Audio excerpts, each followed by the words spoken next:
Hey, what's up? It's me again, the Prince from a Prince's podcast.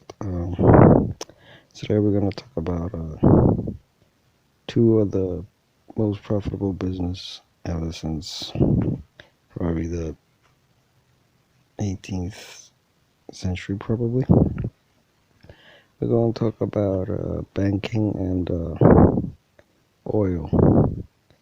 And now,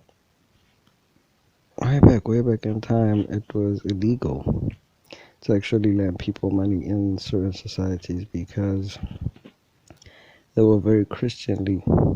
And they believe that if you borrow somebody money, they have to bring it back like the same amount and you shouldn't make profit from it. Understandably, because Christianly, according to the Christian belief, you shouldn't take advantage of people that way. So, it wasn't a popular business. But the Jews did that. The Rothschilds, that's how they became profitable because they started the first lending business, and which eventually created banking, which took us to where we are now with loans and stuff, you know. And then there's now the oil business. Now, the oil business is we do so much with oil. There's the cooking, we have it in our cars, we use it on our bodies. But that came later because in the past, that's where petroleum came from, and it was very important because it was used for travel too. That was used in cars as fuel when they delivered goods and drove people to work, and also in diesel and jet fuel and planes. It was very useful, which made it a very valuable commodity. Which is strange because it comes to gold and silver. Okay, gold, basically, I think gold. Because we don't really use gold that much. We wear it on our necks, watches, makes us look good, but we don't really use it for that much. Yet it's the most expensive tradable commodity. So let's go back to oil. Now, oil, it's just on a whole other level also because it's not like any other commodity because we depend on it daily, you know. So the family that actually made money from the oil trade was actually the Rockefellers. That's how they get massive because they were the first companies actually traded, and then they were more a middleman. But it doesn't matter how you made your money; it's whether or not you made your money, and they were very profitable at that. Now we move to this current time, with everything that's going on. As far as banking is involved, let's start with that, I think, which is basically finance. They're trying to change the structure in which we do business, so they want to decentralize, like, money or banking, because they're saying no one entity should be able to have so much power over finance as a whole. That's where this whole DeFi story comes from. D from decentralized, Fi from finance, so that's what they're saying. So they're saying in the future, we're still already trying to move towards is the Bitcoin age, so we don't have to use currency. But currency on its own is a problem to a certain degree because whenever you had to move to a different country, you had to change to the currency that they were using, which was a headache because then there's the exchange rate, which is a huge headache on its own. You know, for example, dollar to the rand. Dollar is like worth 1450 rands.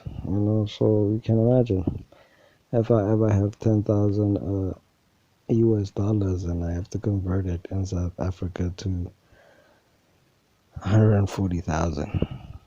It's a headache because I can't carry that. $10,000, I could easily carry that in my pocket and walk down the street and nobody would notice. But 140,000 rands, whew, definitely getting attention. A whole lot of other things, of course. But, so they're trying to change that.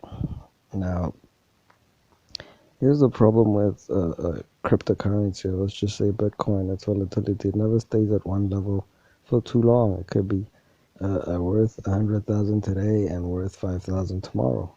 You know, so they're still working on how to balance that and keep it from going crazy. Because the other thing is that it's not the only cryptocurrency around. There's so many. There's altcoin. There's Litecoin. There's it's like maybe 50 are popping up every day because of the software created.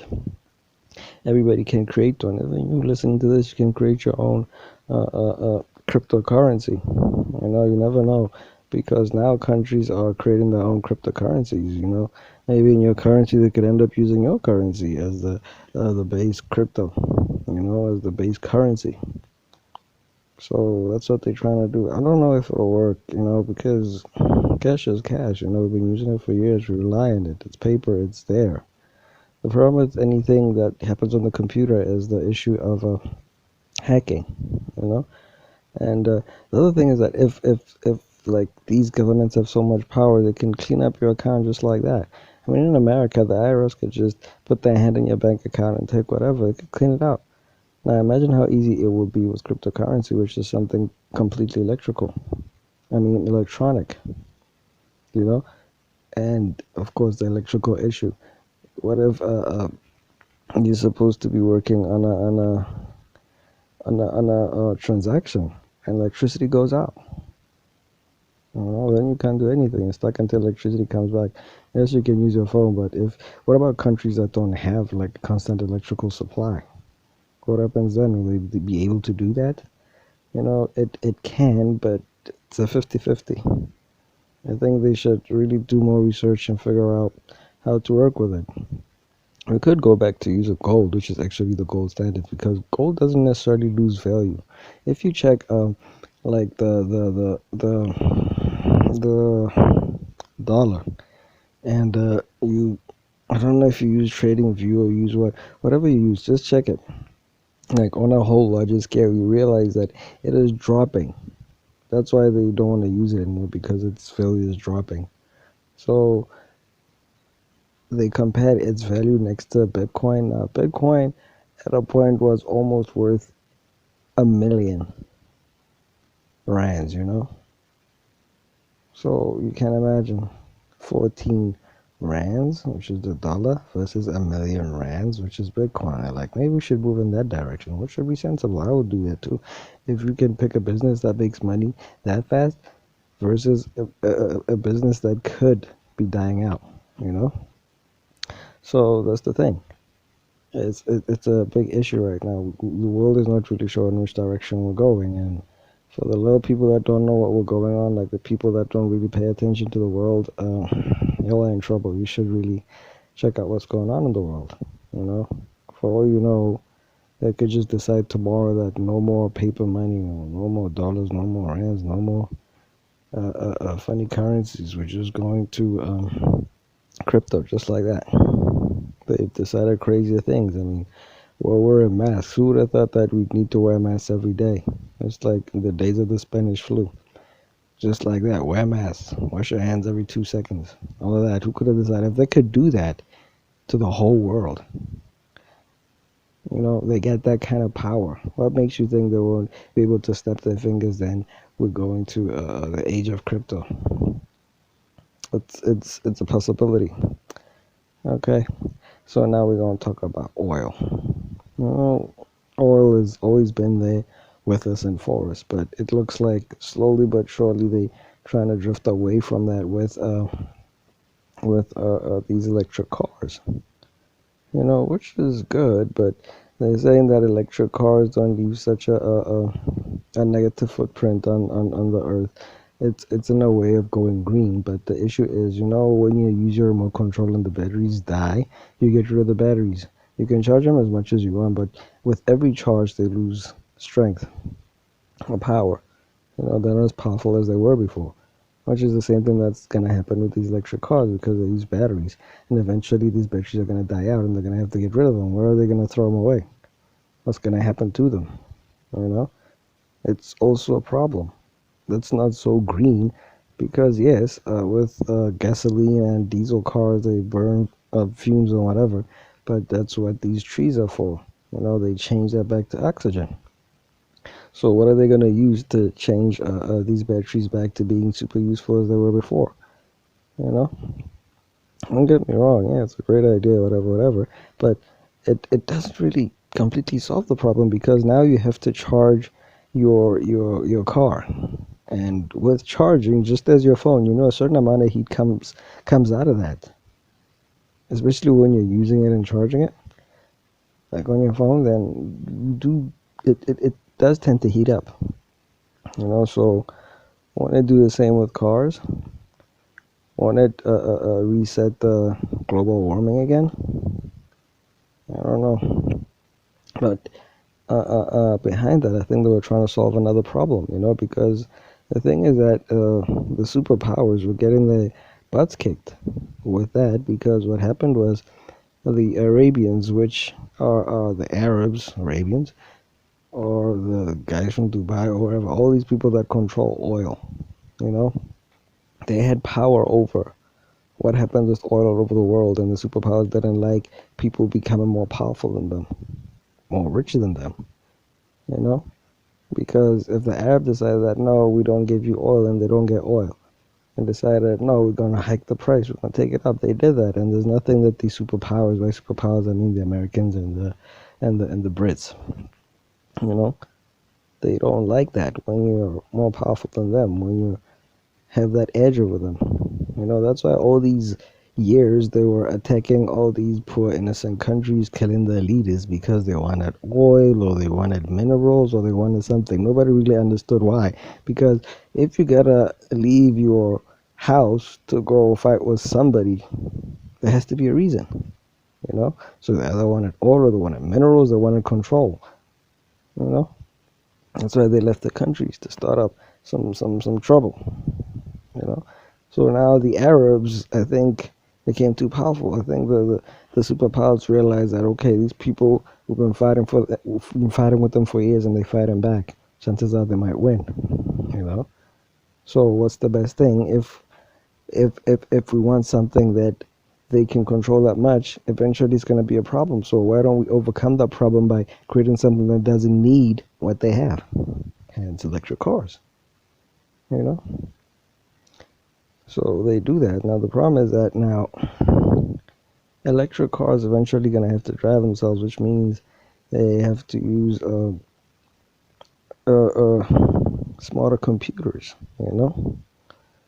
because for a car to drive itself, it's not like a person. Yes, you need a GPS, but for a car to drive itself, it needs GPS constantly to know what it's coming, where it's going, where it's coming from, and what it's driving against constantly, you know. Because what if you're letting your car drive itself and you don't know what's going on ahead? There could be an accident, there could be a person, there could be something, you know. So it's constantly accessing all that data all the time, you know. So it needs an advanced computer now.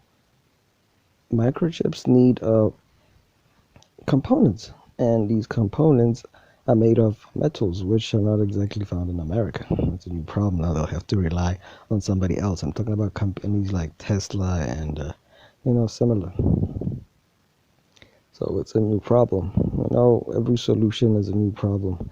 There isn't a new solution that comes free of problems. Every time you say, okay, I solved this problem, you're just starting a new one, which is a problem with technology. Technology solves one problems. That's another one. So we'll just keep going in different directions until we find what's right. So now they're trying to pull the carpet under the Arabs' feet by letting them know that no, we don't need your gas. We're gonna create everything electrical.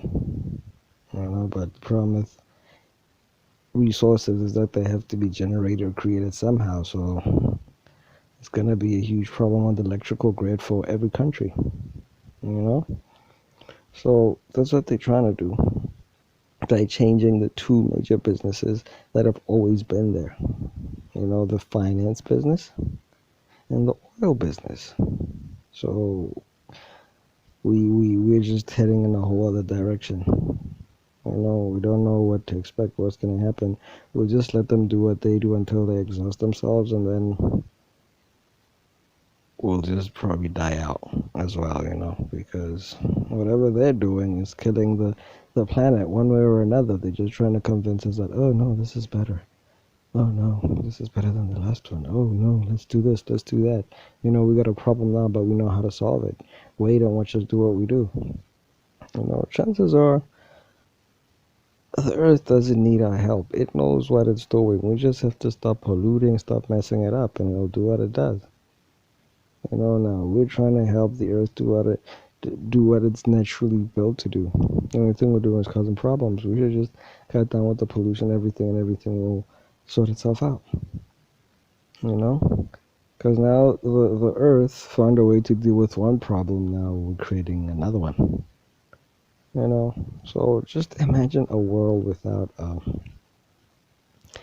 without oil being used the way it is now.